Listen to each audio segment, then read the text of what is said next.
I mean, group theory.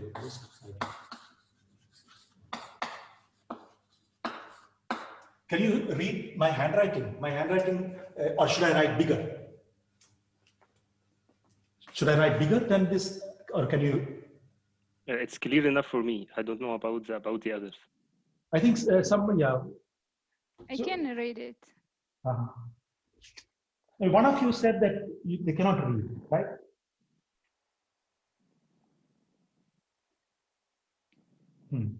Okay. So anyway, so let me see. So if one of you can, I mean, any of you cannot read, please let me know. Professor. Huh? Professor, can you hear me? Yeah, I can hear. So Bhaktash was saying that he can see the notes, the blackboard. And I think we should just tell him that there is at the right, just at the top, there is a view, something it says view, and he has to just select their full screen so that he can see the board is like, I mean, on the screen. So he can see, he can watch all the full screen. Can you hear us? Yes, now the full screen. Thank you very much. No problem. Yeah, okay. Okay. Thank you. Thank you, Professor. So, I mean, you'll see that the group theory plays a very important role in particle physics.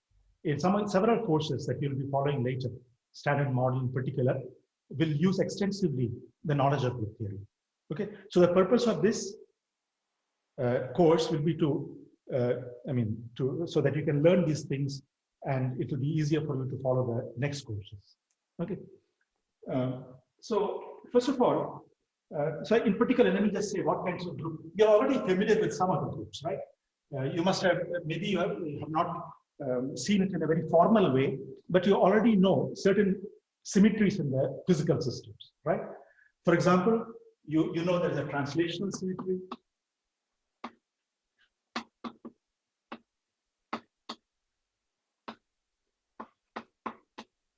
Right? So if you translate the whole system, the physical laws will not change, right? So this is translational symmetry, also rotational symmetry. Again, you have seen this rotational symmetry in several problems in physics. In particular, for example, the hydrogen atom problem in quantum mechanics. When you try to solve the hydrogen atom, you have to use a rotational symmetry, crucial, right? Because the force is depends only on the radial distance between two charges. Therefore, the system is rotationally symmetric. So that, and indeed, these symmetries play a very important role because these are intimately connected with the conservation laws. Okay. For example, translational symmetry is responsible for momentum conservation.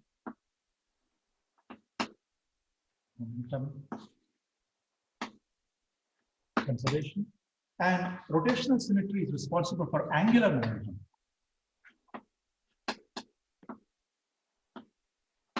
Conservation. So these symmetries also play a very important role in the conservation, in the property, physical properties of the system, right? We will see in part of this course, okay, these two symmetries have symmetries which act on the space, right? In fact, in the RQM, in the relativistic quantum mechanics that Eddie is teaching you, you will see a generalization of this rotational symmetry and translational symmetry into what is called the Poincare. Or first of all, let me call it Lorentz symmetry. This you will study. Probably some of you have already seen this, but it's a generalization of rotational symmetry where you include also time, right? Space and time. And this Lorentz symmetry is basically like a rotation between the space and time. Okay, you can think of it as some kind of a rotation. So this you will study again.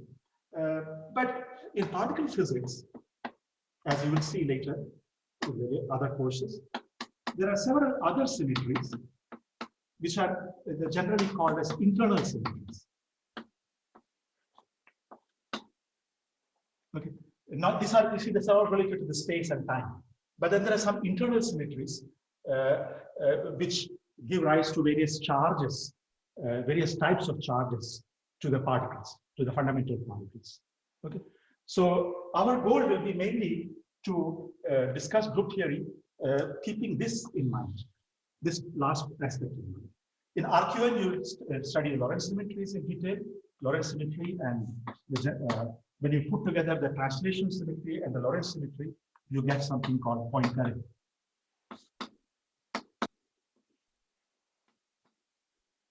Symmetry. Okay. So in RQN, you will study in more detail here this Lorentz symmetry and Poincaré symmetry. But so my focus mostly will be to develop the tools which will help you to understand particle field exposures. Okay. So that's the main idea. Okay. Any comment or question up to this point?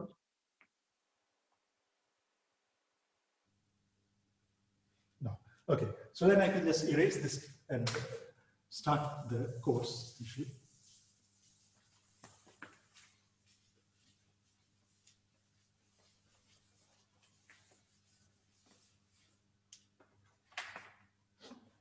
Okay, so first of all, let me start defining what is a group theory. What is group?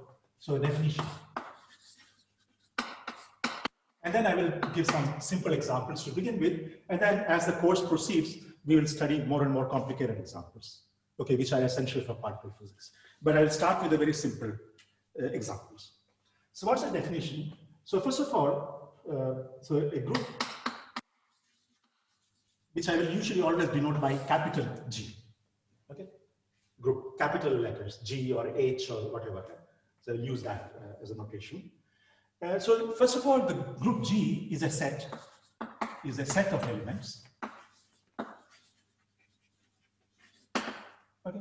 So for example, let me just call it G1, G2. So the small letters will denote the elements in the set.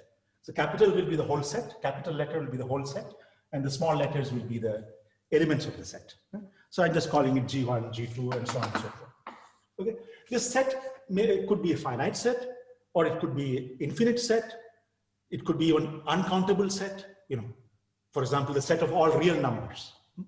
So this is just a schematic way of writing it at the moment. This need not be finite or even countable. Okay. But this is not just a set. I mean, otherwise, of course, if it is just a set, there's nothing special about the group, right? So what's the most important thing about the group G is that there exists a composition rule or product rule, or sometimes, or generally people call it as a product rule, which I will denote by a small circle. So this is the notion of that. This is the notation for this composition rule.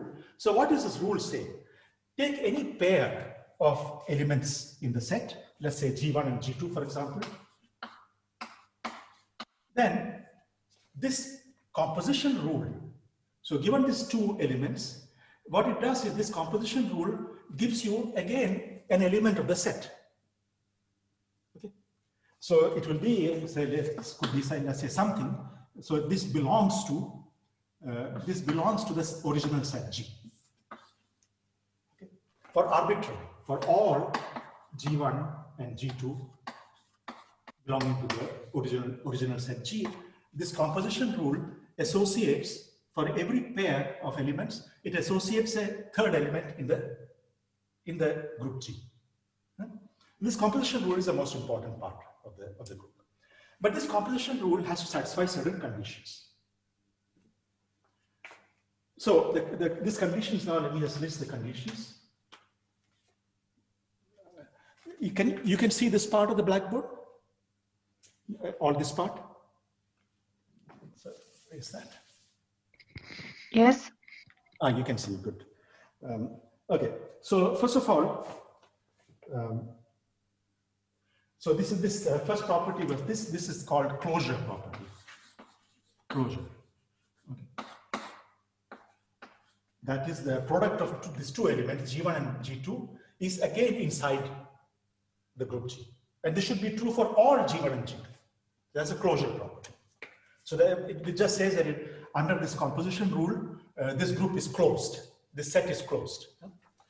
Okay, that's the first property. So let me just write it as 1.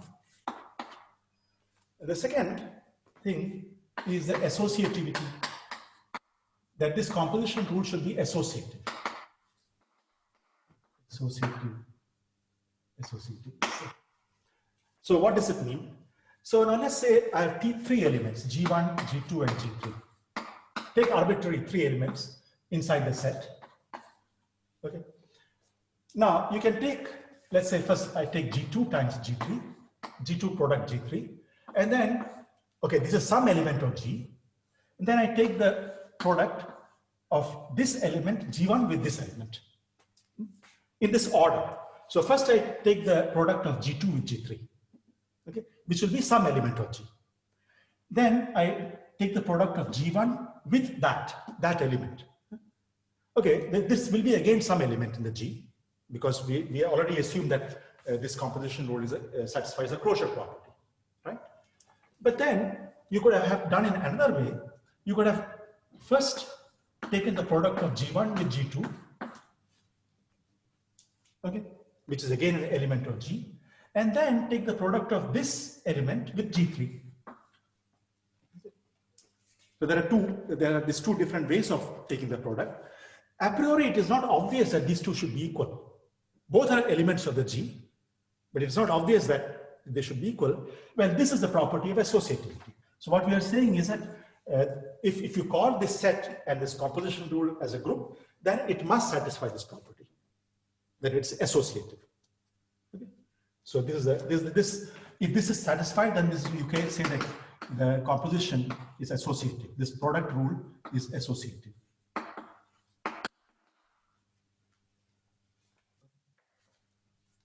So this is one thing.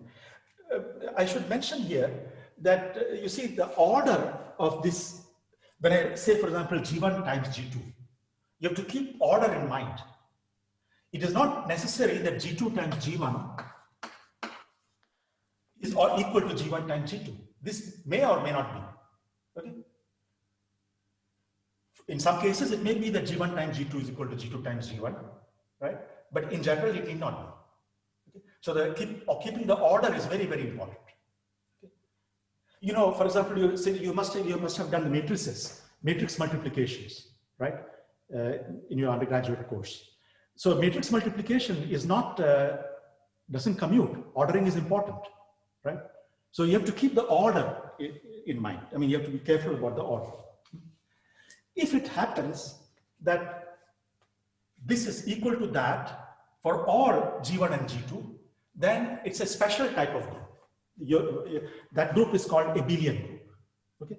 But in general, that doesn't happen. So the ordering is important. So ordering is important.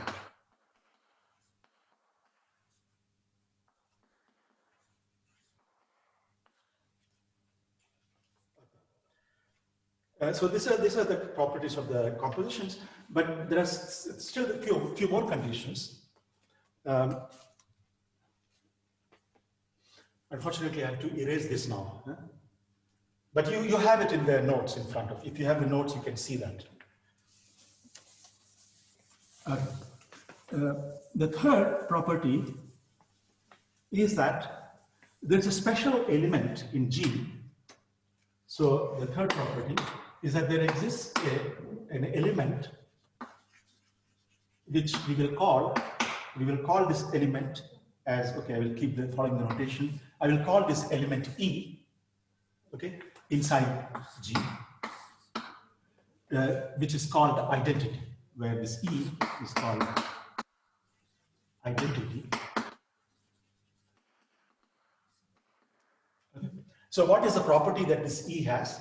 The property is that for all G belonging to capital G, for every element of the capital G, G composition E, G product E, is the same as E product G, is equal to G itself.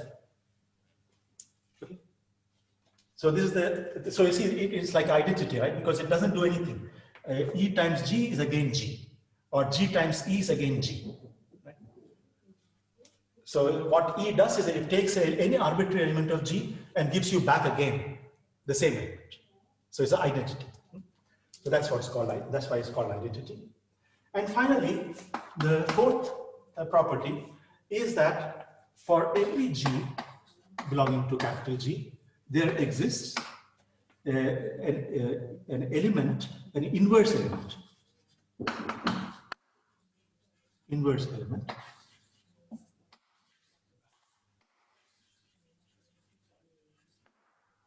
Which is denoted by called G inverse. This is notation, G inverse. And what the property it satisfies is that G inverse times G is equal to G times G inverse is equal to identity. Okay. So these are that's a property. So it's an inverse in the sense that you see the composition of this element with that element gives you the identity. And again, the order doesn't matter for this.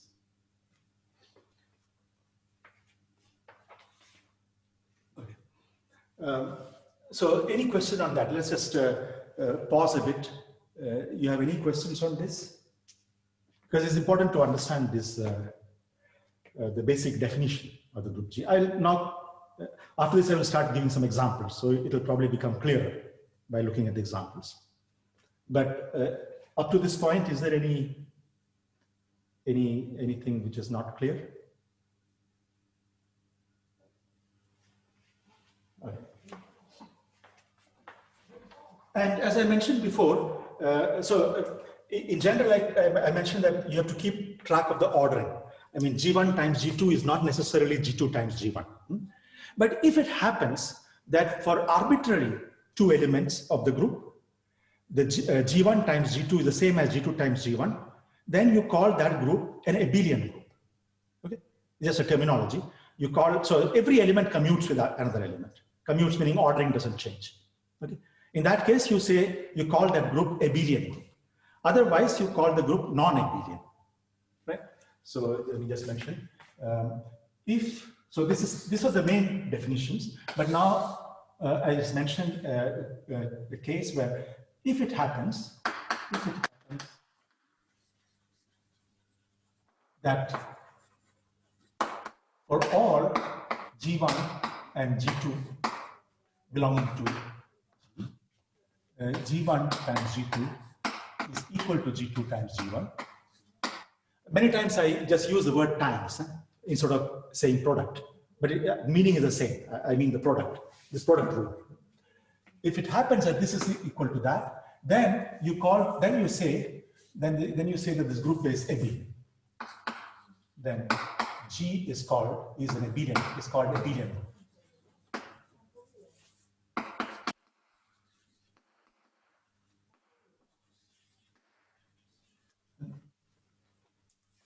So it's a special type of group, abelian group. If it is not the case, if this doesn't happen, then you say the group is non-abelian. It is not abelian, non-abelian. Okay. So this is a basic definition. Now let me just start giving some examples, which will probably clarify the definitions a bit more. Is that okay?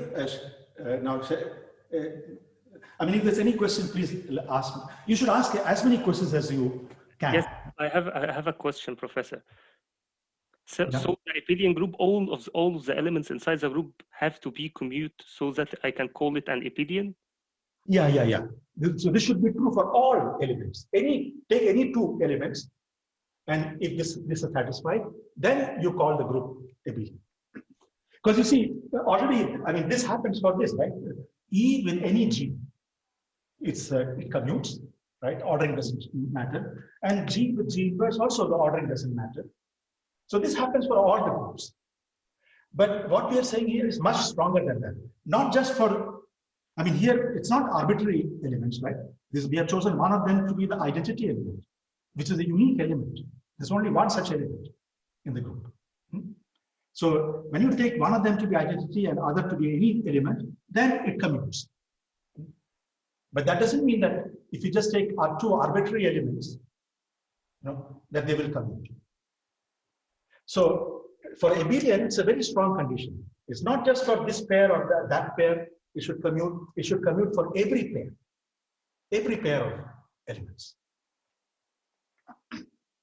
Okay.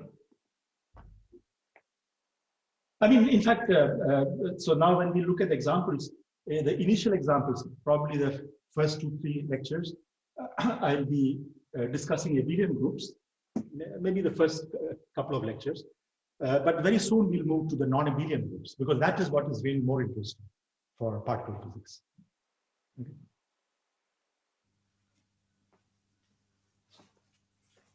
Okay, so so most of the course will be on the non-abelian group. All right. Any other questions? Okay. Then let's move to some examples.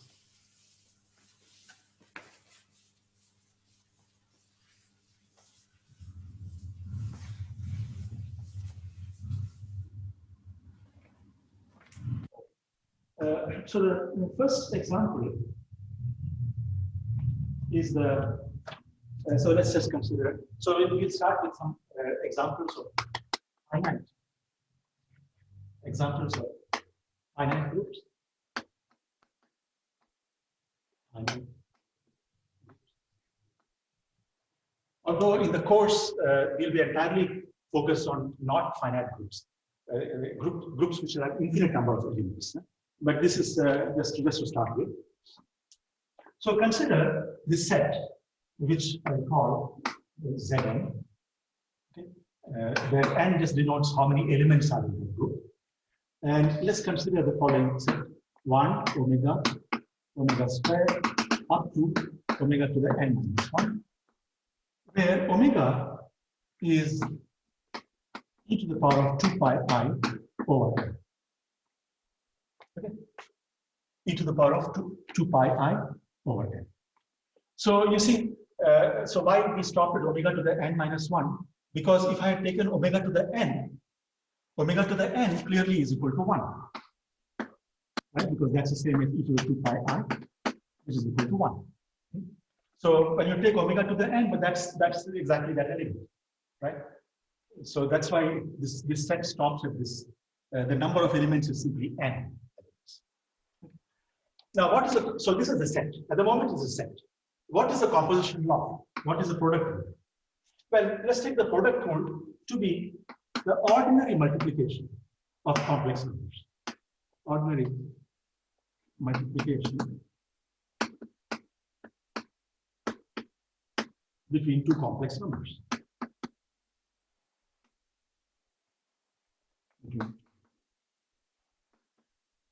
Complex numbers.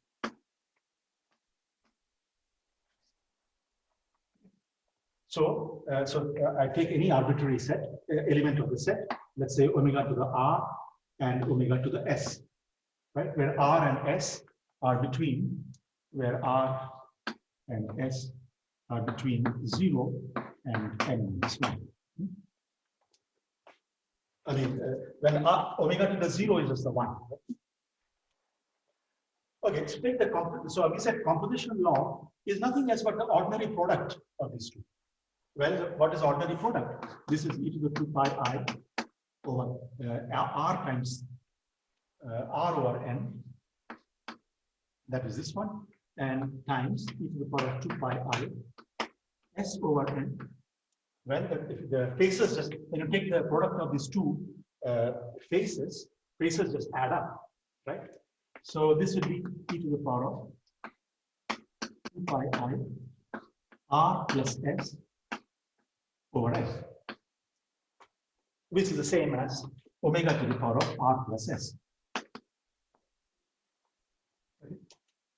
So, of course, when you say r plus s, you have to remember that if r plus s happens to be bigger than n, then you use again this property that omega to the n is 1. Okay. So, for example, suppose r plus s happen to be n plus 2 or n plus 1. Okay. Then this is the same as omega. So this is the same as omega to the n plus 1 would be the same as omega. Okay. So it will be again one of the elements here. So you see this product rule has again given you back one of the elements inside the set, right? Is that clear? So therefore, this composition rule satisfies the closure property. You see, product of any two elements here is again a third element. Is again one of the elements here, right? So closure is satisfied. So let's just write down.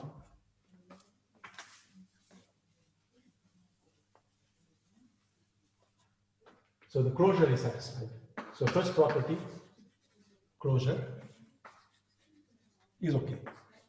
That's satisfied. Now, the second property was the associativity. Associativity is obvious because this just, we said, is ordinary multiplication. It's just the usual multiplication.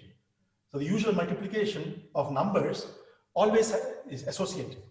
So the associativity is just trivially satisfied.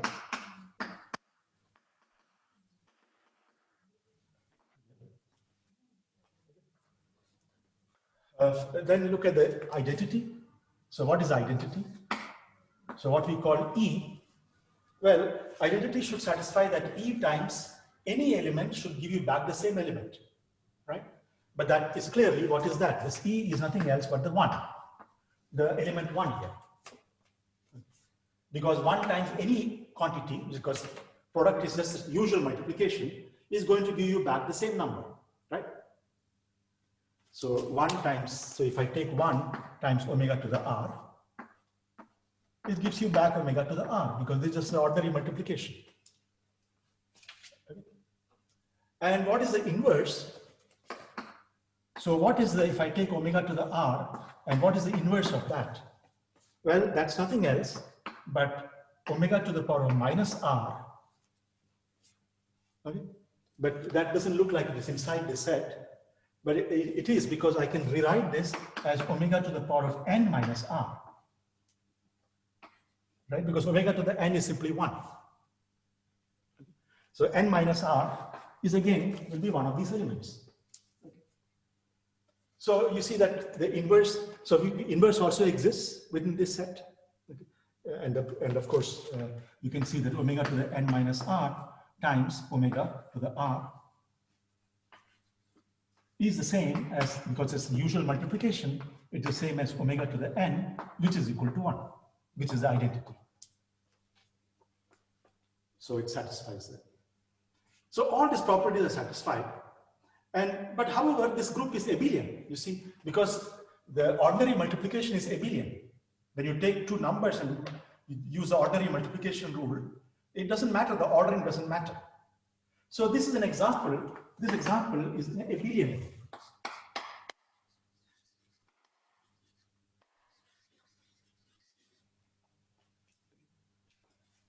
So it's a finite. It's a set of. It's a finite finite group of the total number of elements is n, and it's an abelian group. Okay, this one example. Now, yeah, any question on this?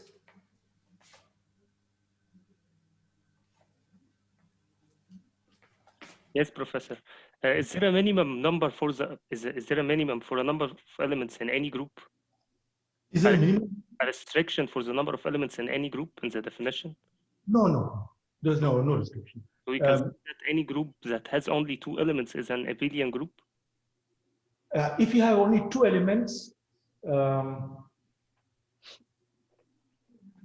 Is that yeah, that will be, because there's one of them is identity and one of them has to be identity, and the other element is whatever the element is, then the ordering doesn't matter. So it's abelian, right? Because one of them is, so there are, if you say there are only 2 elements, then we call it E and something G. Okay. This is the set of 2 elements, right? But E is, identity must exist. So it's that. So I call that as identity. Then E times G is the same as G times E. Of course, G times G is obviously G times G, because nothing. So the whole thing is equivalent for 2 elements. Now this was n elements which are. Okay, now let's go to this non-abelian. Yeah, sorry. Yeah, I have a question. If the group is already abelian and I want to construct a subgroup So will the subgroup will be also abelian or? I mean, I have not defined the subgroup yet, but okay, just to anticipate, I mean, I will later on define more precisely. But what the subgroup of a group is, first of all, it's a subset of the original group.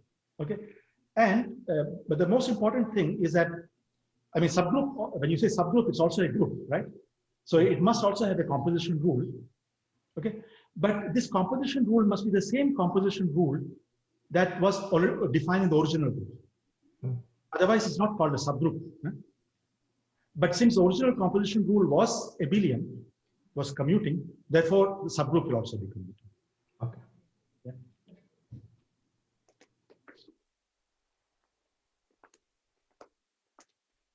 Right. Now let's look at a slightly more complicated group, which is again a finite group.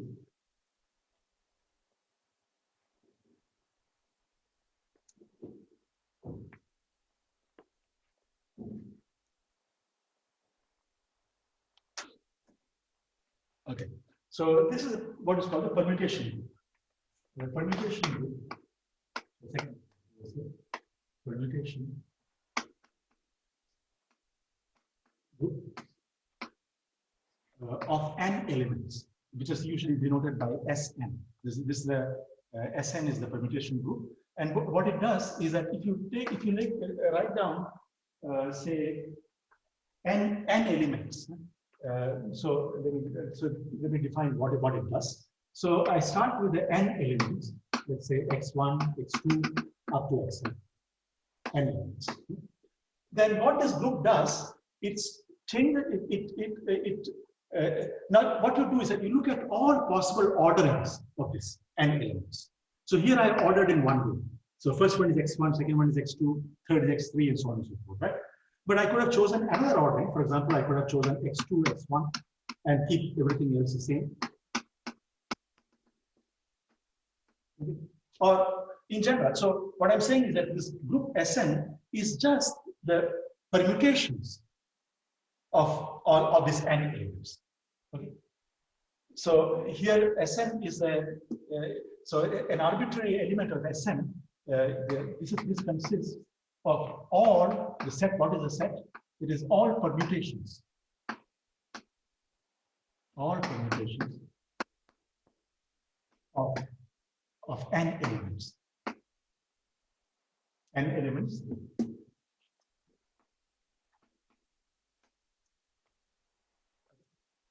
Let's just to take some examples. Let's suppose n is equal to 2. Well, this is S2. Well, in this case, I start with the two elements, x1 and x2. Now, the only permutation you can think about is, first of all, so no permutation. I mean, just identity element doesn't do anything. Okay. So the one of them is identity element, which just takes x1, x2 to again x1, x2. It didn't do anything. And the other element that you can think of is again is the x1, x2 goes to x2, x1. These are the only two possibilities. Okay. So this element is identity because it didn't do anything. And the other element, let's see what is the, so yeah, this here I will use the same notation as is written here. This element I will call G12. Okay. So what is G12? The reason for this notation is that by looking at it, you know exactly what it is doing. It is just exchanging the first and second positions. Okay. So G12 means just exchange the first position and the second position. Okay. So what was in the first place has moved to the second place, and what was the second place has moved to the first place. That's what this G12 does. So this element S2 consists of just two elements. This set has only two elements, E and G12.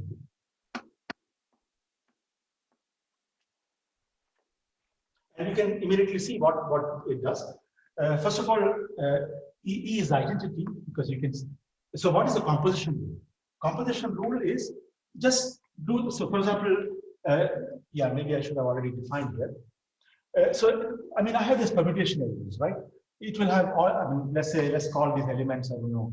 Okay, there will be identity element, of course, always. Identity element is always of some which doesn't change the order at all. It just keeps it as it is. It doesn't do anything. But then there'll be lots of elements.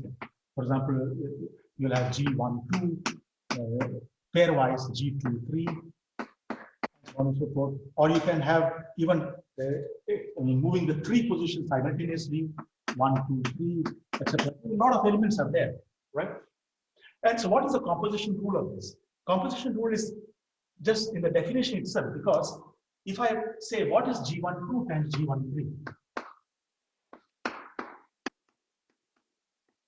So the question is, what is this, right? Well, G13, or G13, what it does, it exchanges the first and the third. Okay. But after that, when you apply G12, what the G12 will do, it will just exchange these two things. So the composition of this is simply by action, successive action. Okay, is that point clear? Because I'm not separately defining the composition rule. All I'm saying that the set of all the permutations. So what you do, the way the composition rule is defined here is simply by the action on this n tuple. Right? So first take some element, do the permutation with that element. Okay, then you take another permutation element and again do the permutation on the result of the first operation. Okay, that's how you define the composition rules here. Maybe I will. Okay, so let's look at this particular thing first of all. Then I will go to the n equal to 3, where we'll work out the details a bit more carefully. So here I have these two elements. So first, suppose I look at the E times E. So what does it mean? I apply first the E on this, and on the result, again, I apply E. Nothing happens, of course, it is the same, right? So this is again E. What if I take E times G12? Okay. So the rule that we are working is that the thing which is on the rightmost part, that acts first. Okay. Then as you come, then the next one applies is after. Right? So this is some ordering I've given here. So what it will do? So let's just do step by step. First of all, so I'm asking the question, what this guy does, what this composition does to the x1, x2. First, let me apply G12. So I still have to apply E. So I remember that. Do I keep the E there? First, I apply G12. It gives you x2, x1. Right? Because G12 acting on x1, x2 is nothing else but x2, x1. Okay. Now I apply E on this resulting, on this result. But E doesn't do anything, right? So this gives you back again x2, x1. But that was the same as G12 acting on x1, x2. Right? Because this is the same as G12 acting on x1, x2. So from this, you conclude that E times G12 is the same as G12. Yeah. Because you see, this is acting on x1, x2, and that's acting on x1, x2, and the two are equal. So you say E times G. So E times G1, G2 is equal to. So E times G1, G2 is equal to G12.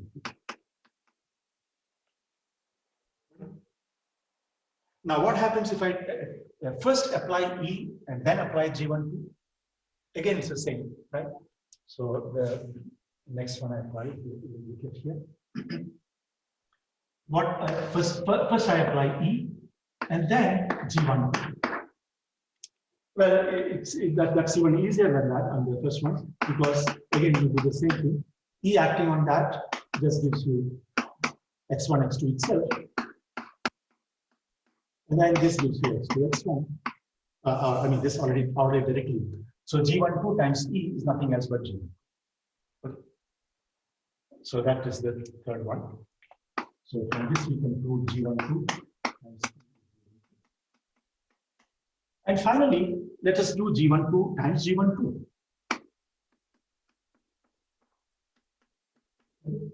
Again, to understand what the combination means, I have to apply on x1, x2. Okay. The first action on that exchanges the two. Okay. So this gives you, I mean, this is still, I have not applied this, I'm just applied the first one. So so G12 acting on x2, x1. Correct? So what I've written here, I keep that outside and look at first how this acts on this. And this acting on that is simply x2, x1. And on the result, I have to apply G1. And what is that? So I have to again exchange the first two positions, but that brings you back x1, x2. Okay. Which is the same as E acting on x1, x2. Okay. So conclusion is G12 times G12 is E. Right? So we have obtained all the product rule, all the composition rules we have obtained from this definition. So the composition rules were, let's say I can write it as E, G12, E, G12. I'm just writing a product table. So what this means is that you take, so here E times E is E, G12 times E is G12, E times G12 is G12, and G12 times G12 is E. So this is the product rule. This gives you the stable. This table gives you the composition for that. You see, I want you to appreciate the difference between the first example and the second example. In the first example, we directly define the composition rule as product. In the second example, we have not defined directly the composition rule. Instead, what we did was we defined this set as some operations on two elements, x1, x2, two ordered elements. And that definition itself gives you what is a composition rule. So we have deduced the composition rules from that. Okay. So it's a more indirect way of defining the composition rule. But in the end, this is the composition rule. Okay. And notice that this group is again a abelian group.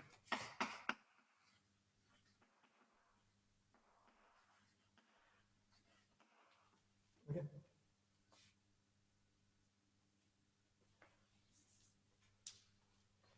Right, because you see the E times E is E. E times G12 is the same as G12 times G12 times E. Okay, and G12 times G12 is, of course, it gives you back E.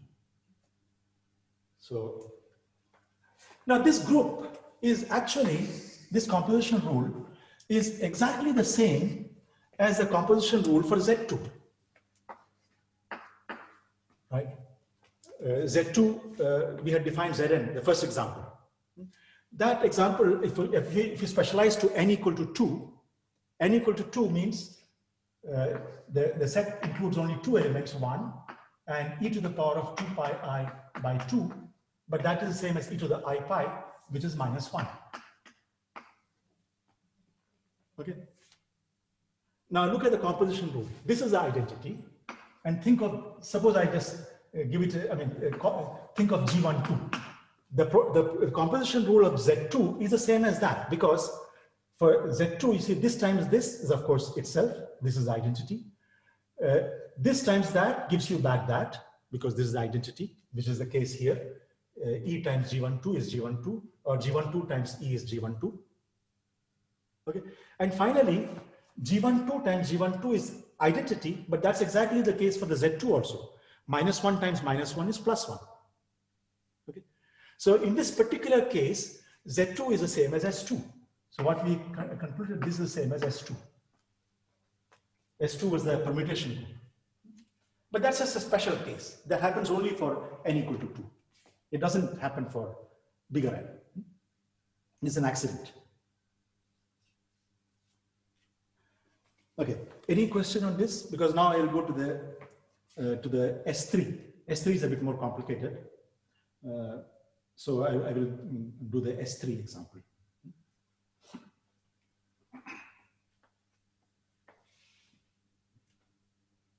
Okay. Any question?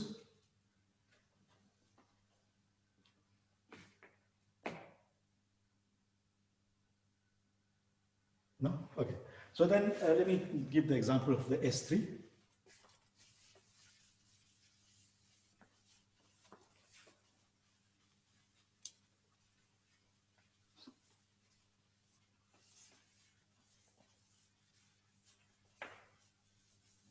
So S3 will be, of course, then I have to start with the 3 elements, X1, X2, and X3.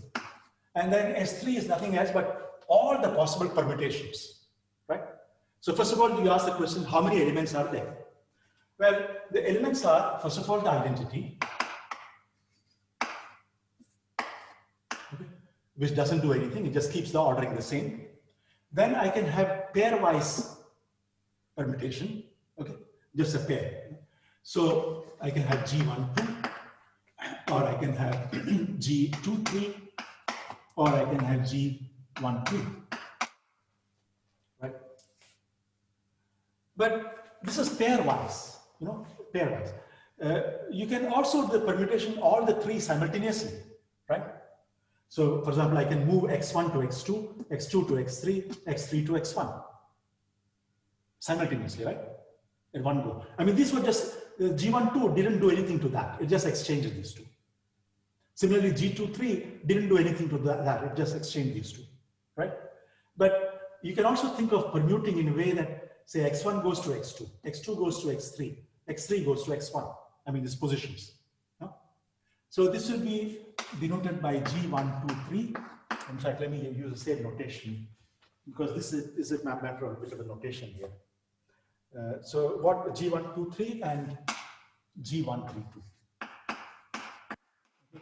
So what this notation is saying is, so let's say G1, 2, 3 acting on, so G1, 2, 3, I have just defined explicitly what it does. It acts on X1, X2, X3,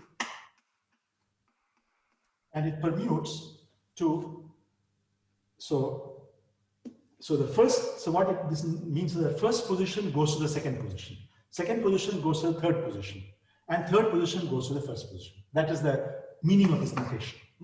So first one, so this goes to, X1 goes to here, X2 goes there, and X3 comes here. On the other hand, what does G132 do? X1, X2, X3. Well, the first guy goes to the third position. So X1 goes to the third position. Third guy goes to the second position. So X3 comes here. And finally, the second guy goes to the first position. You see, these two are not the same. Okay? So it's like thinking of, one is like rotating this way, one is going cyclically moving it along this way, other one is cyclically moving that way, right? I mean, if you, instead of writing it like this, if you had written in a kind of arranging in a cycle, let's say X1, X2, and X3, then one of these guys is doing a counterclockwise rotation. I mean, this point goes there, that point goes here, this point goes there, right? This one, on the other hand, does the clockwise rotation. X2 goes to X1, X1 goes to X3, X3 goes to X2. No? So these are two different elements of the permutation. This is all. These are the, for S3, these are the only 6 permutation elements. Okay. And you can try to, okay, try to check. Try to see whether this is all you have, or is there anything else that we have missed out. Try to check that. But this is all. In general, the number of elements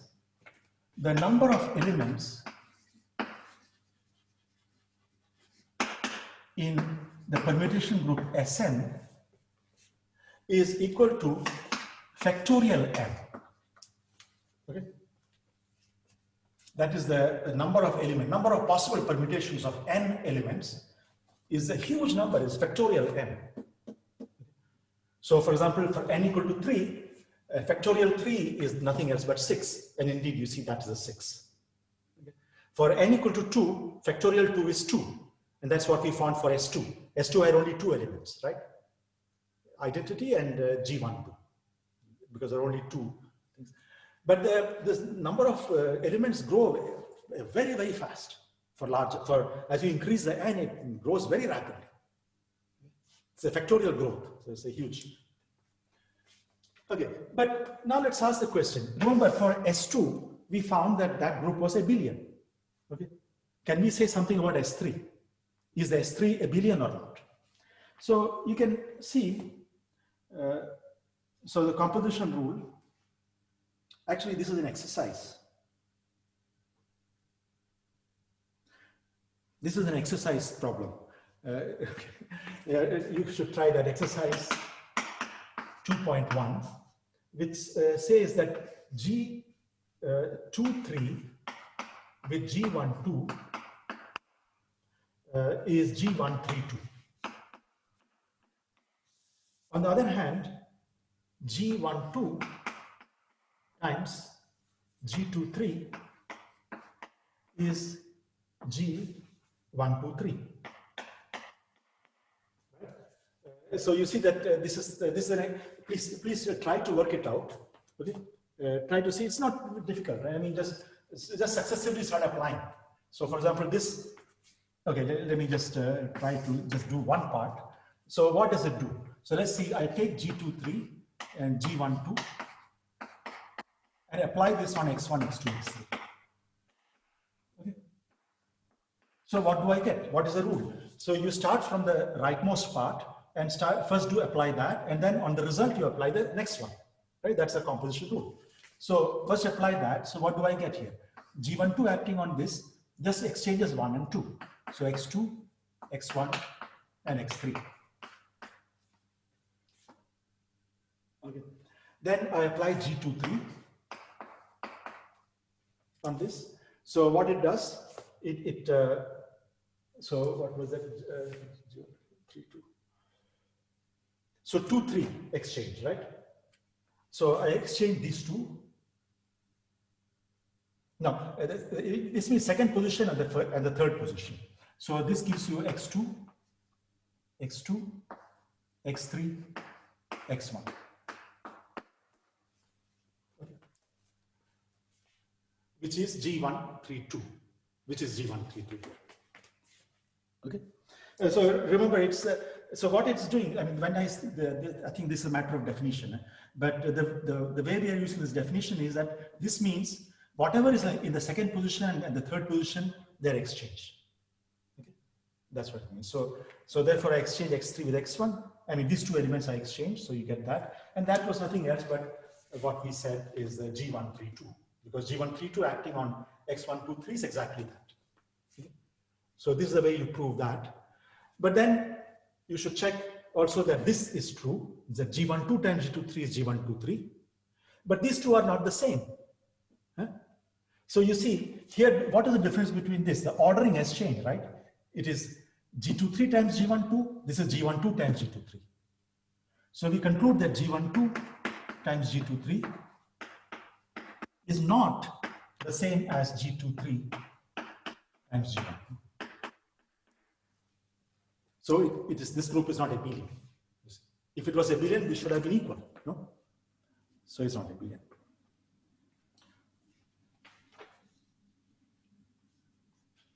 Okay.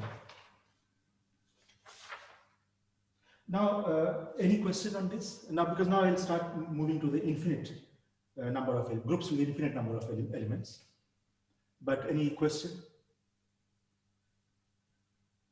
I mean, these are just examples I'm giving. As I said, we will not be really discussing finite groups. We'll be always talking about continuous groups. I mean, infinite number of elements. Actually, more than infinite, uncountable infinity. So, but these are just some examples to straighten the definition of the group. So you see how the definitions of the group is working here. You should check in this example. You should check what are the inverses of each of these elements. This is of course identity, but then identity exists. But you should also need to prove. You should check that because if it is a group, first of all, the closure property should be checked. Associativity property should be checked. Okay, and you have to also show that every element has an inverse. Okay. So you could try to check all of these things. It's a good exercise too, because then I think you get more comfortable with this, the definition of the group, all the properties that group should satisfy. No? Okay. So now let me go to the an example of infinite number of elements.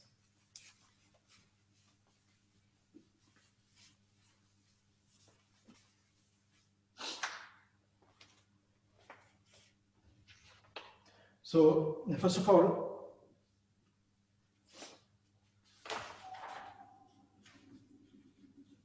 yeah, so let's consider the group of all integers. The set of all integers, the group G, which is denoted by Z, just Z.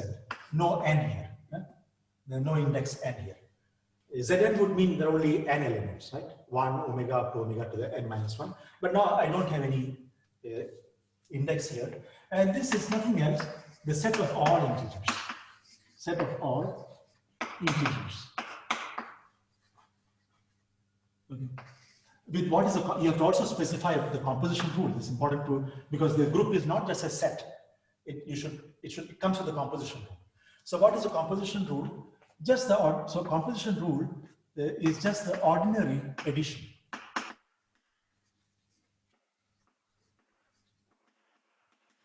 Addition of two numbers. Well, it's immediately obvious that all the group properties are satisfied. Well, let's see. Under addition, if I take the addition of two integers, again, you will get back an integer, right? So closure property is satisfied. Of course, this addition is also commutative, right? It's abelian. It doesn't matter in which order you add the two numbers. Addition is commuting, so it's abelian.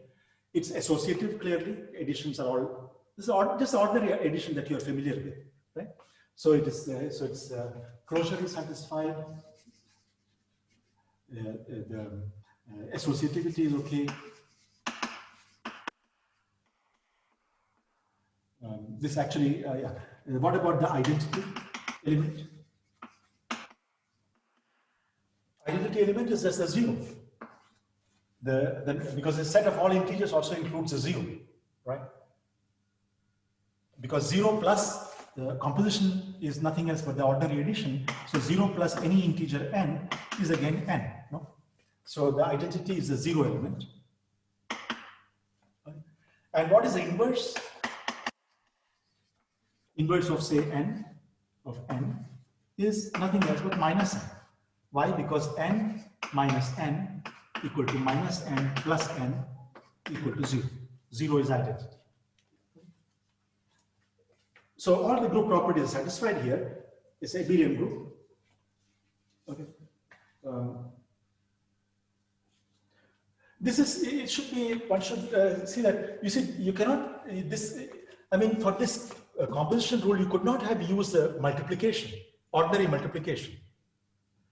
Ordinary multiplication wouldn't make sense. Why? Because if I take, instead of ordinary addition, if this composition rule was equal to the ordinary product, ordinary multiplication between two numbers, multiplication,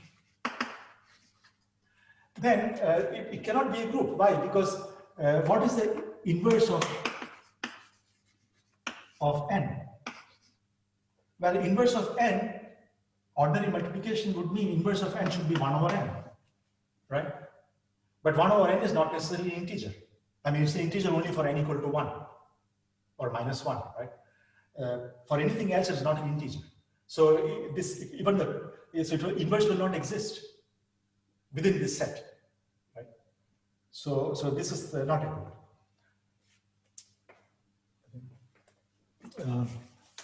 I mean, it will not be a group if you are used for the composition law, ordinary multiplication. It's not.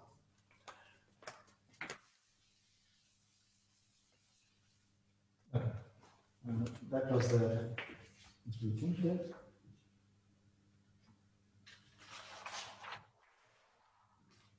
Okay. Now, so this was a discrete group. Yeah. I mean, this is a kind of it's infinite, but it's countable infinity. This number of elements is infinite, but it's countable infinity because you can enumerate all these elements, right? So integers. So it's countable infinity. Now let's look at a continuous group.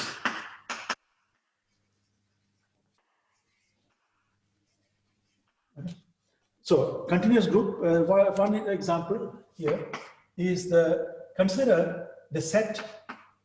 So the set is the set of all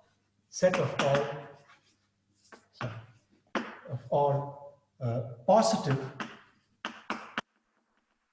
real numbers. Positive, so greater than 0. So all the numbers are greater than 0. All real numbers. The set of all the real numbers is actually uncountable infinity, right? You cannot enumerate. It's a much worse infinite than that. So a set of all positive real numbers. And what is the composition rule? So the composition rule, omega, the dot composition rule is ordinary multiplication.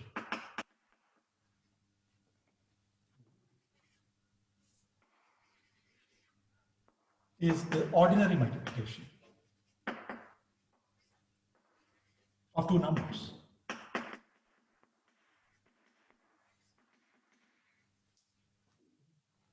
So let's see if it satisfies all the properties of the group. Closure property. If I take two real numbers, two positive real numbers, product of that's going to be again a positive real number, right? Because ordinary multiplication of two positive real numbers will again be a positive real number, right? Because all the numbers are greater than 0. When you take the product, it's again going to be some number greater than 0. So closure is satisfied. It's of course abelian, commuting. So it's an abelian group because ordinary multiplication is commutes. Associative also because ordinary product is again associative. What about the identity and the inverse? These are the two things to check. Identity is nothing else. Identity element is simply the 1, the number 1. Number 1 is included in the set because we have any real number greater than 0. That's the set. So 1 is also the thing. That's identity. That's clear because 1 times any number is again back again to the same number, right? So that satisfies the property of identity. And what about the inverse? So inverse of any real number, let's say x. So x is some number greater than 0, real number. Then inverse of that is simply 1 over x, which is again clearly a real number greater than 0. So this is the inverse. So the inverse of x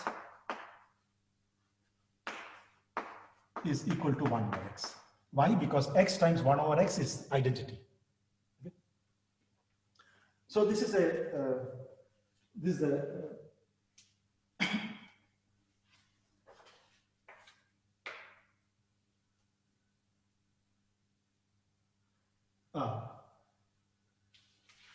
so okay, sorry, the example given here was different from the example I gave here. Okay, this is an example. The example given in the notes was actually the set of all real numbers, positive and negative, with the composition rule being addition. Okay, that will be also another example. So just take this example, but instead of taking set of all integers, take set of all real numbers. Okay, you can immediately see that will also satisfy all these conditions, with the ordinary addition being the composition rule. But this was another example which is not appearing here, but I think it will probably appear later on, maybe in the next chapter. But anyway, so this is another example. So this group G is usually denoted by R plus, which means set of all positive real numbers. R stands for real numbers, real R, and plus just indicates that it's all positive, greater than 0. So this is a group with the composition rule being multiplication. On the other hand, if you had taken the group R, just R, not R plus, this is a set of all real numbers.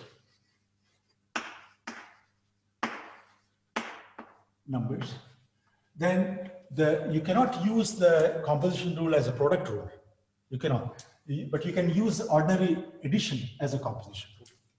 And it will have again the same, all these properties will be the same for, the inverse of any real number x will be minus x. Okay, identity is the 0 element, because 0 plus any x is x. So all that goes through. But you see, you could not use the multiplication. Why? Can someone say why? Can any of you answer this question? Why you could not have taken the set of all real numbers and use the multiplication as the composition rule? Because of the 0?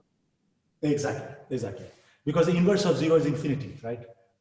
So inverse of 0 does not exist for that reason. But addition is perfectly fine. Here, you see, precisely for this reason, we removed the 0. You see, we are restricting to only positive numbers. So of course, in this case, the inverse exists, 1 over x. Since x is finite, x is not 0, 1 over x is also not 0. So not infinity, 1 over x is not infinity. So it makes sense. And finally, now let's look at another example, which is going to be the kind of the groups we'll be studying in the later part of the course.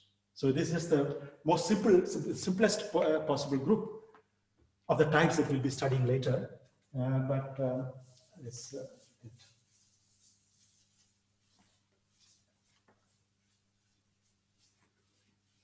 okay.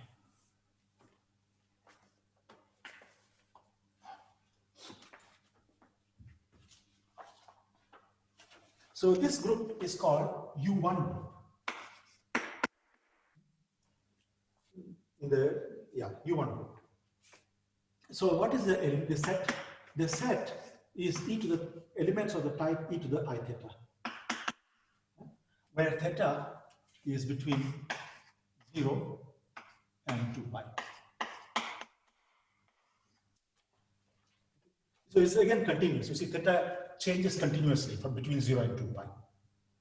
There's parameter space between 0 and 2 pi. Why up to only 2 pi? Because e to the 2 pi I is the same as e to the 0 I, right? So 2 pi will be the same as 0.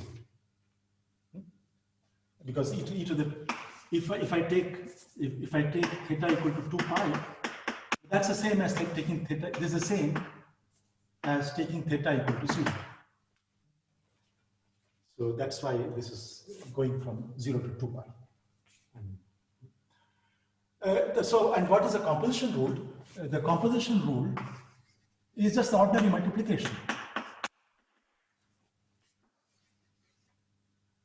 It's just the ordinary multiplication of complex numbers.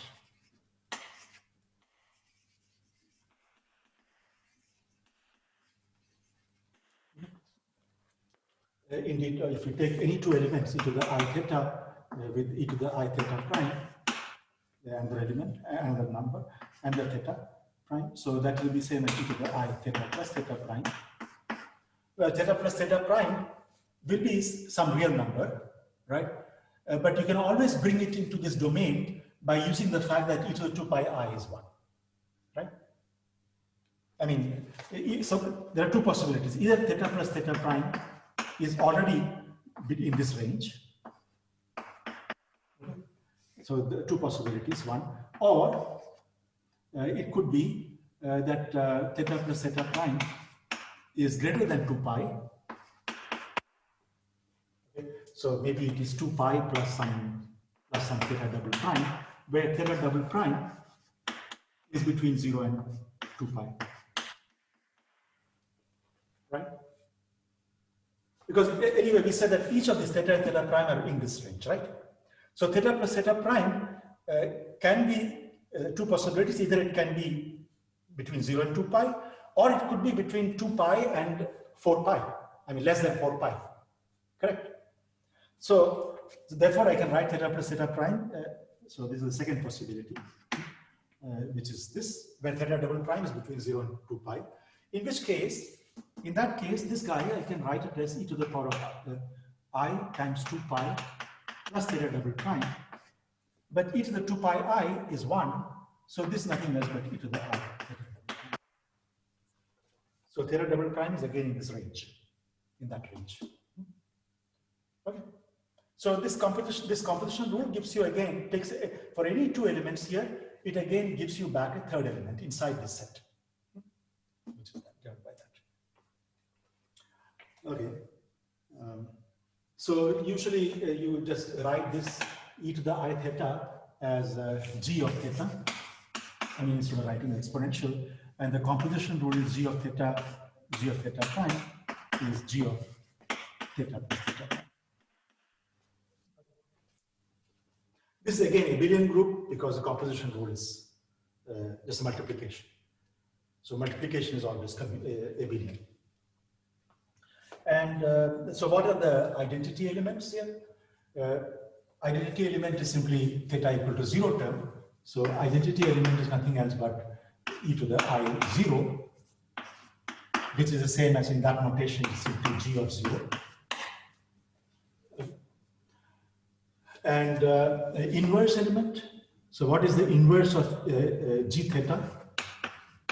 Well, inverse of g theta is nothing else but g of minus theta. Again, it's understood that this minus, I can always bring it into this range by adding suitable number of 2 pi's. Okay, you can always bring it into this range, like what we did here. You can always bring it in that form. So g of minus theta is actually nothing else but g of 2 pi minus theta.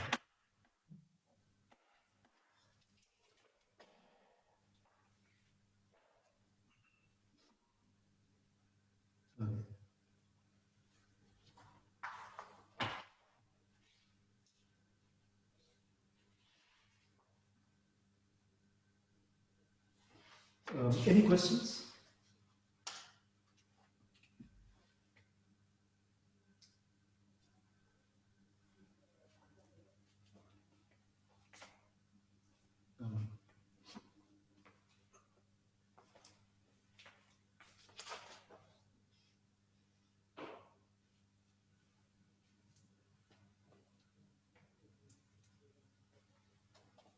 So I'll stop for a while to see if you have any questions.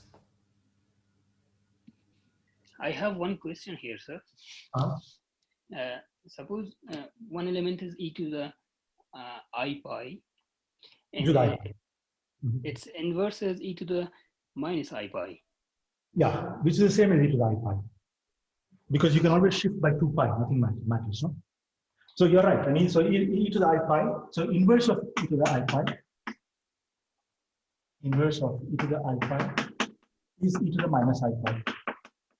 But this is the same as e to the minus I pi times e to the 2 pi I, right? Because e to the 2 pi is simply 1. Yes. But that's the same as e to the I pi, because 2 pi I minus I pi is I pi. So its inverse is itself. Okay. It means that if we apply 2 times e to the I pi, then we will, the vector will be in the same place again. It will be, so e to the I pi times e to the I pi. E to the I pi, after all, what it is, it's minus 1, right? As a complex number, this is minus 1. Yes. So minus 1 times minus 1 is plus 1. Yes. Thank you. Yeah, I mean, this, so when I say it like this, if you strictly want to use this range, no, this is how I define it, that the theta should be between this range. Now, in many of these operations, you see, it will go outside this range. For example, even, as I said, even taking the product, it can go outside the range. But you can bring it back into this range by suitably shifting by 2 pi's. No? Because shifting by 2 pi doesn't do anything. You see, if I take e to the I theta and shift it by theta, shift theta by any 2 pi times n, where n is an integer, nothing changes. No? It's the same complex number. This is the same as e to the I theta. Okay. So you can use the shift to, by suitably shifting, you can always bring it back to this range. Yeah? That's what we did here, e to the I pi. Inverse of it is e to the minus I pi. But what I did, I just shifted it by 2 pi. Right? No?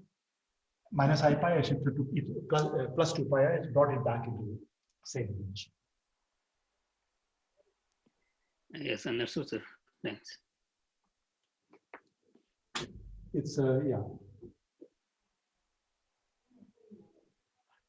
Yeah. Okay. Now, what I will do is it's in the last 10-15 minutes, 10 minutes. Now, today we started a bit late because we had to discuss a little bit, making sure that all the connections were working and so on and so forth. Okay, let me just start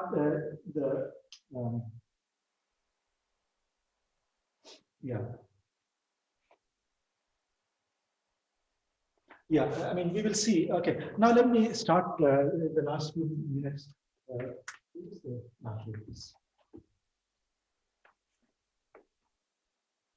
Slightly more, slightly more complicated looking object.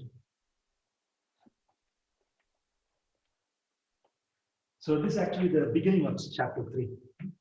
So I'm looking at chapter 3. So here, the first section is about group U1, which we already described now. U1 was the one which we just discussed. U1, remember, was the each value beta.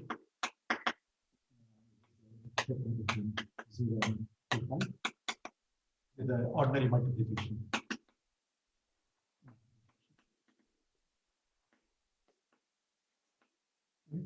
Now let's consider another group, which is I will define it. The symbol, the meaning of the symbol, I will define soon.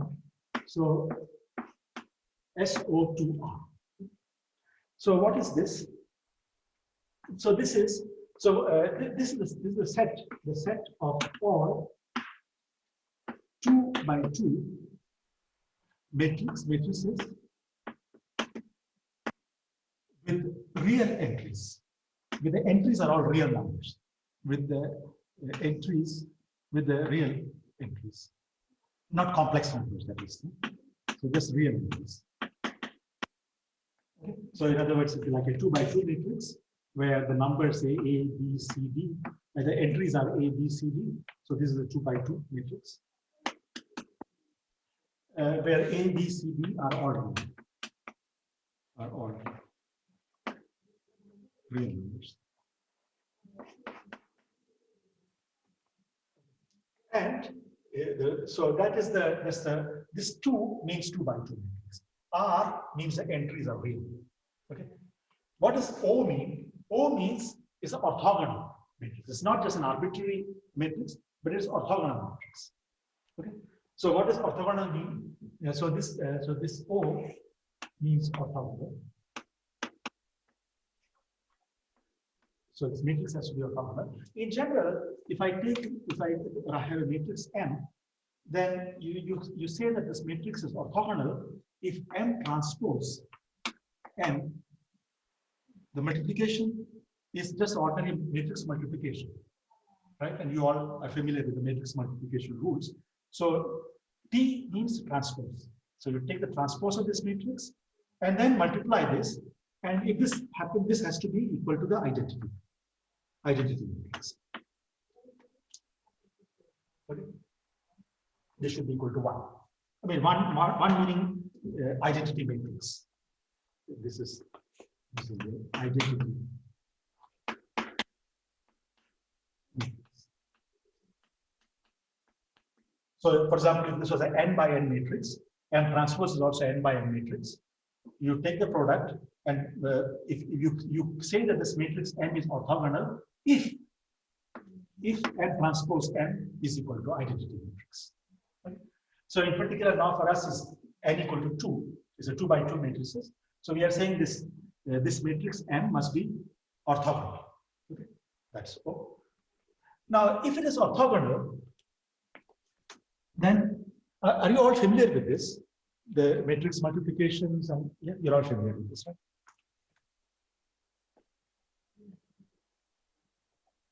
Now, you see, if the matrix M is orthogonal, then can one say something about the determinant of this matrix? Well, if you take the determinant of M transpose M,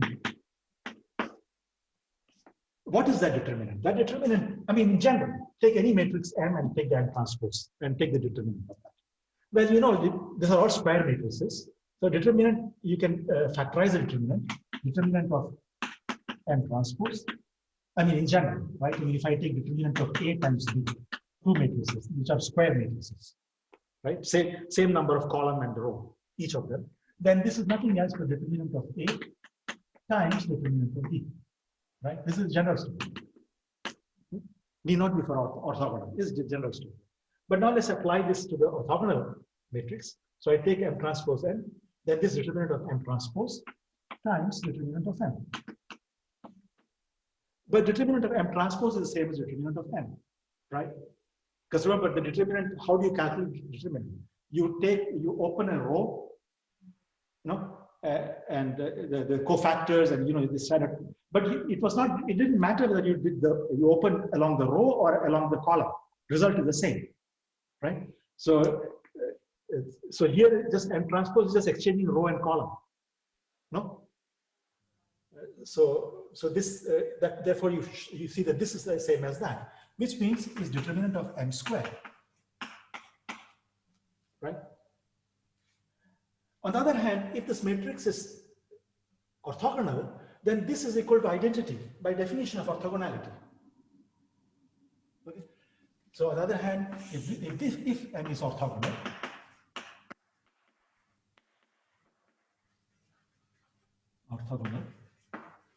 then this thing is inside this identity matrix, right? A determinant of identity matrix is 1. Okay, so this is equal to 1. Fine. So we conclude from this, what we're concluding is that if a matrix is orthogonal, then determinant of M square must be equal to 1. Okay, since this is going to be a real number anyway, so this is a real number. So there are only two possible values it can choose. Determinant of M can be equal to +1 or equal to -1, right? Because this has to be satisfied. So these are the only two possibilities. Okay? Now, when we say S means it's a special orthogonal. S means special. It's called special orthogonal. What S means is that you also put the condition that determinant of M is equal to +1. Okay, so this S means the determinant is equal to +1. Determinant of M is +1. Okay.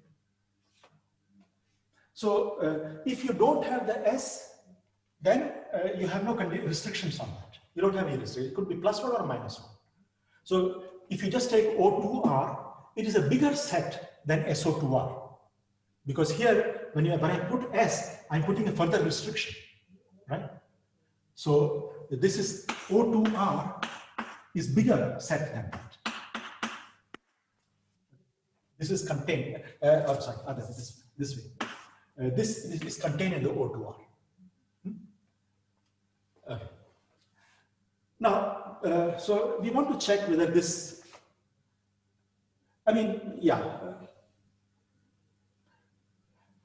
so we want to check whether this satisfies the group properties. Okay. In fact, why am I restricted to 2? I mean, this discussion I can carry it for any n. I mean, it doesn't matter. Then I can restrict to n equal to 2. But this discussion you can carry out for any. So you just have n by n matrices, not 2 by 2. So this will be n by n matrices. So you have various n rows and n columns. So n by n matrices. And so that's, now how do we prove that this satisfies all the group properties? So I didn't mention what is the group composition rule. Group composition rule is simply the product, or did I mention already? I didn't mention that. Huh? The group composition rule is nothing else but the standard matrix multiplication rule. Okay? So if I have M1 and M2, M1 and M2 inside in this ONR or SONR, okay, either ONR or SONR, but let's just work with the ONR for a moment. Okay, so if I have this thing, then M1 times M2 is nothing else but the ordinary multiplication of the matrices. Okay? These are all n by n matrices. The multiplication is all well defined. Because multiplication is well defined only if the the condition, the number of rows of one of them should be equal to the number of columns of the other one. Otherwise, is not right. Multiplication is not defined. But here's all square matrices, so multiplication is all well defined. Matrix multiplication, and that's what it is. Now you can ask. So it's ordinary multiplication, ordinary matrix multiplication.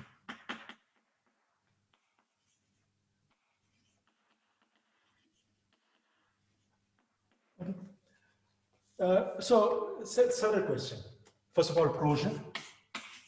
We have to check whether it closes or not. Now,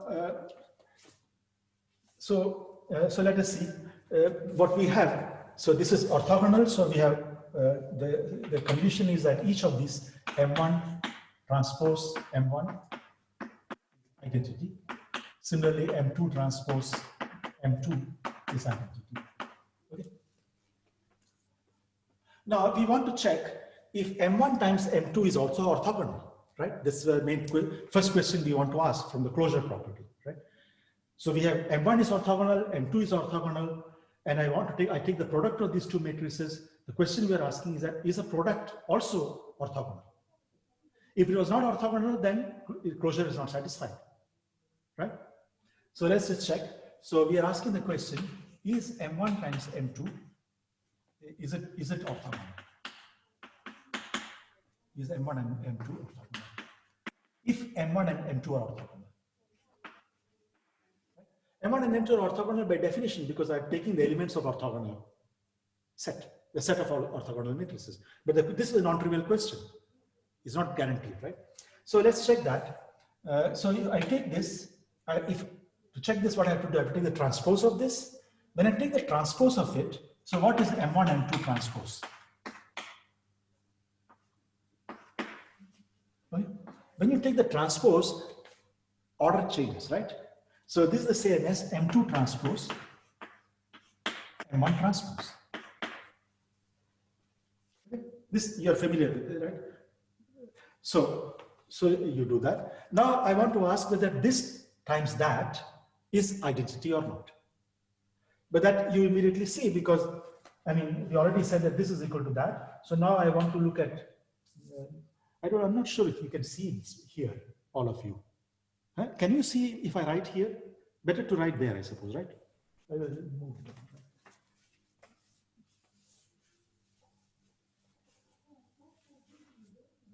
So let's see. So I look at M1 and M2 transpose times M1 and M2. Right? We want to check the question mark. The question is it true or not? This is a question. Okay. So first let's apply the property of the transpose. So this is the same as M2 transpose, M1 transpose, and then M1 M2.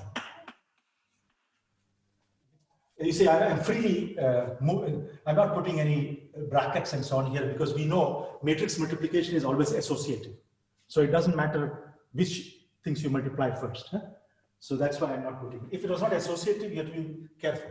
But this is associative. So, okay. So now let's do this. Now M1 is orthogonal. So M1 transpose times M1 is identity. Right?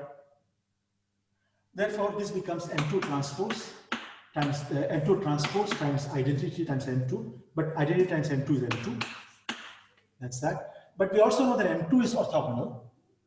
So M2 transpose M2 is also identity.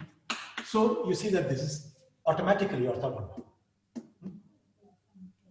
So if M1 is orthogonal and M2 is orthogonal, the product of the two is also orthogonal. So closure is satisfied. Closure is okay. Associativity is guaranteed because matrix multiplication is associative. Okay. Now the question is about the identity and inverse. So what is identity?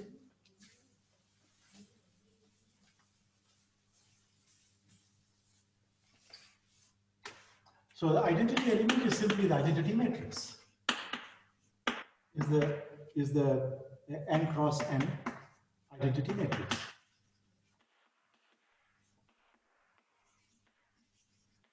Right? Because by definition, identity matrix times any element M is going to be again M, right? I mean, this is nothing else but 1, 0, 0. Everything else 0, everything else 0 here. Just the diagonal is 1, 1, 1. I mean, there are n of them here. But we need to check whether, I mean, we need to be sure that this identity is an orthogonal matrix. Identity matrix is not, otherwise it will not even be in the set, right? But that is obviously because a transpose of identity is again identity, and identity times identity. So this is orthogonal. This is also orthogonal. This is the orthogonal matrix. So it is inside the set.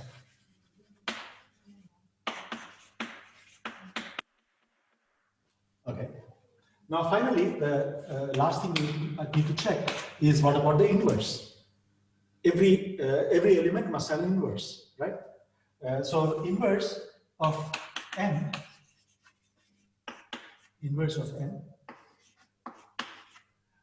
if n is an orthogonal matrix, is it automatically satisfies this condition, M transpose M equal to identity. So M transpose is the inverse of M, right? Because inverse has that meaning. Inverse times the original matrix should be equal to identity matrix. Identity matrix is the identity element. So inverse of M is nothing else but M transpose, which also exists in the set, because if M is orthogonal, M transpose is also orthogonal. Okay. So all the properties are satisfied of the. So the conclusion therefore is ONR. So conclusion. So all of this imply that ONR, as defined here, is a group with the usual product rule of the matrices. Now you can ask the question: what happens if you restrict to SO, special SONR? So now the question we are asking is that suppose we restrict to SO NR. Okay. Remember what was S? S, there was just the further restriction, further condition that these matrices must have determinant equal to 1. Okay. Since it is orthogonal, we know the determinant can be either +1 or -1, right? But what this is a restriction. We are saying that we are not going to include those elements here whose determinant is equal to -1. We discard them, we throw them away. Huh? So this is a smaller set than that. Okay. But now we are asking the question, is it also a group under the same composition rule? Okay, which means closure property is satisfied, identity exists, inverse exists, and so on. Well, let's look at the closure property. This is the first question, closure. Closure property, so what we want to check, suppose I have M1 and M2, both are in SONR.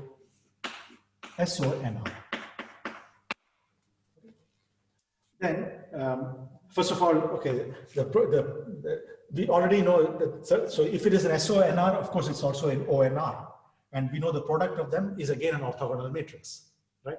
But now the question we're asking is that, but is the product, the determinant of the product +1 or -1? Okay.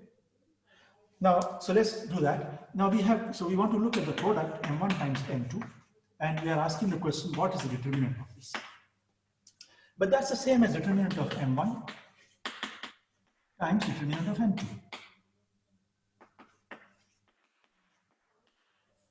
But each of them is determinant is +1 because this, by definition, because they belong to SONR. So this determinant is 1, that is 1. So this whole thing is 1.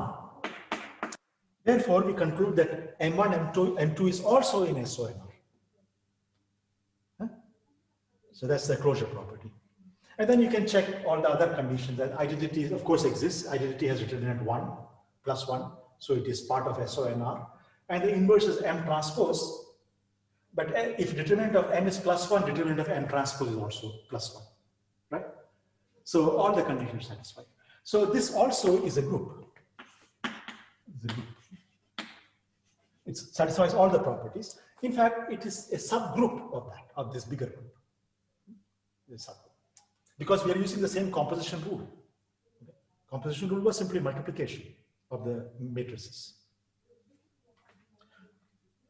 Okay, so maybe I will stop here now. And so this discussion was general for any S or NR. But then I will, tomorrow I will specialize it to n equal to 2. Okay, and we'll relate it to the U1. We will see that SO2R is nothing else but the U1. We will see that. I mean, U1 was the one which we defined before, right? E to the I theta, where theta was between 0 and 2 pi, right? That was a U1.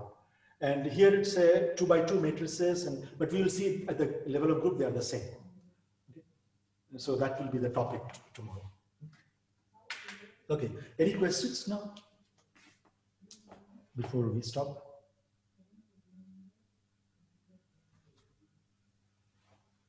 So one thing is that there are lots of problems. You must have noticed that in the lecture notes, there are a lot of exercises. No? So what you should do, so there will be a tutorial this Friday. I think there's a tutorial. I think the same time. I think. So you should try to solve the problems. So let's say whatever we do, say until tomorrow, because we need also some time to solve them. So let's say whatever I have done up to tomorrow. Okay, so which will probably I will finish the third chapter. Yeah, for sure I'll finish third chapter. Maybe I start the fourth chapter tomorrow. But at least let's say the first 3 chapters, if you can solve the problems and you know, submit it to either Zadeh is going to be the tutor. If you can submit it to her, you have her email address. You don't have the email, okay? Then we can provide that email. Anyway, try to submit it by Friday. To whom? To whom we're supposed to submit? Yeah, sure. To whom? For whom? So. For homework? Yeah, I mean. Yeah, you can, for those of you who are not here, well, yeah, it will be difficult. I mean, you don't have, do you have the facility to, I mean, some of us are in the Galileo guest house, so yeah. in self-isolation. So okay. I don't know. I mean, is it just going to be like, I mean, sent by email or? Okay, let's forget it this time. I mean, don't submit this week. So we just wait until the whole week. Okay. And submit it next week. So, all the problems of I mean, whatever I cover in the first week. Okay. All the exercise of that, you submit the week after. I think that's easier because of this. So next week, Friday. Next week, Friday, yeah. Thank you. Okay. Any other question?